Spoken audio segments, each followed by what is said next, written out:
Esse corte faz parte do canal Duda Garbi, um assado para. Gostou? Te inscreve no canal. A do Edilson falou quase 10 horas para a série. O presidente Fernando Carvalho deve ter falado uma hora e pouco, não lembro exatamente agora.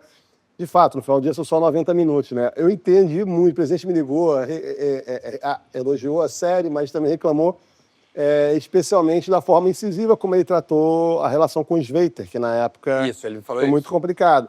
E eu falei para ele, presidente, vamos lá, duas coisas aqui, né? Isso serve para ele, um abraço, presidente Fernando Carvalho também, um cara que eu tenho uma admiração pela trajetória no futebol, sem dúvida alguma. Eu falei, presidente, tem duas coisas aqui. A primeira foi que eu até gravei Fernando Carvalho antes do Sveiter. E aí eu fui entrevistar o Sveiter meio para levar as queixas do Fernando e ver se desenvolvia um embate que poderia ser até interessante para a série ter esses dois gigantes.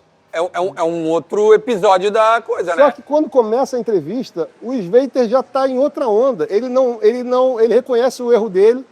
E aí não tem como fazer um debate acontecer. Não tinha mais aquela força que na época eles ficavam discutindo na imprensa com opiniões diferentes.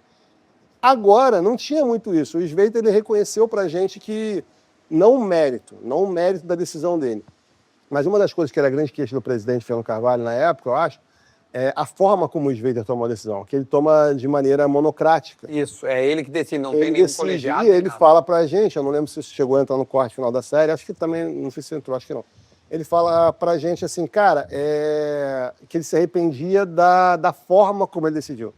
Que, do ponto de vista dele, ele já sabia que ele tinha o colegiado todo, só que convocar o colegiado demoraria mais tempo e a situação era muito urgente. Então, para acelerar o processo, ele toma a liberdade de fazer aquilo com a confiança que ele teria dos outros membros para acelerar, porque ele já sabia qual era o resultado.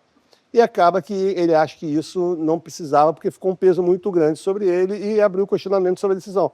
Então, não era decisão do mérito, mas da forma. E o presidente, ele fala, inclusive, a gente pergunta para ele, você não acha que devia ter voltado a outros jogos, outros campeonatos? Ele fala, sim.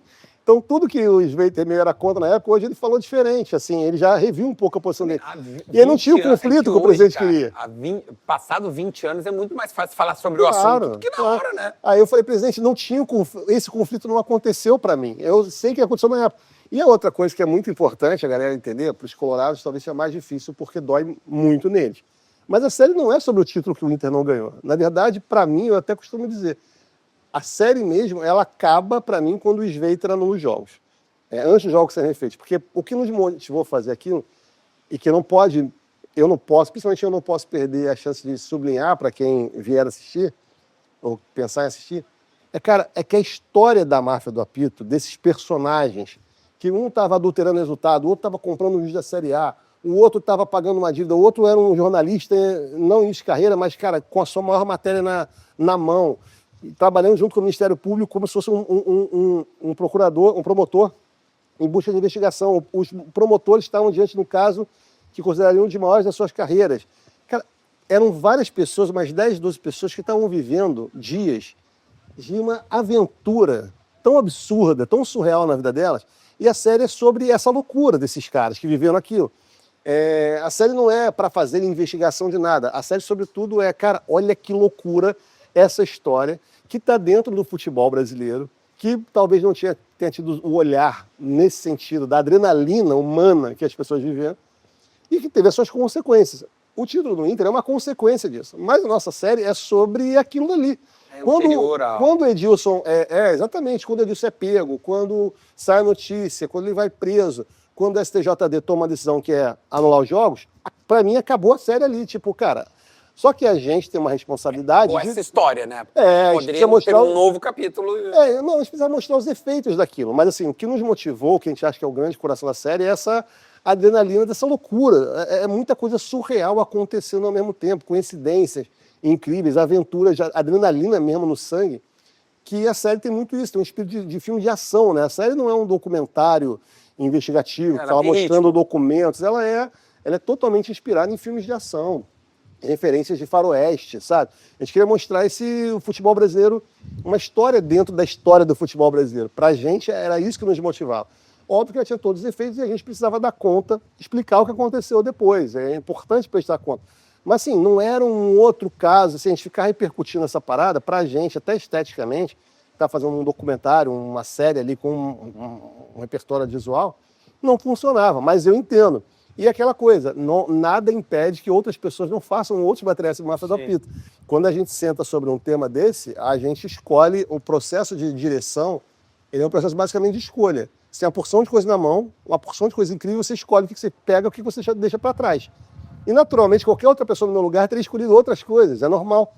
E eu respondo por essas coisas. Mas fica coisa para fora, eu entendo que especialmente para os colorados, especialmente para o presidente, que foi tão vigoroso, tão firme naquela luta, possa ter incomodado um pouquinho, mas faz parte do nosso processo. Tia, bom, a série Máfia do Apito conseguiu ouvir o Edilson Pereira de Carvalho, o André Rizek, a Thaís Oyama. Oyama.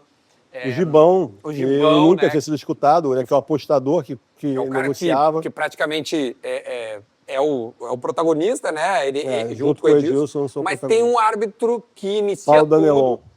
Esse Paulo cara sumiu, vocês Não, ele vive em Piracicaba ainda hoje, mas ele não quis falar com a série, assim como outros personagens. Teve um dos caras dos articuladores, que era o Vanderlei Pololi, tampouco quis falar com a série.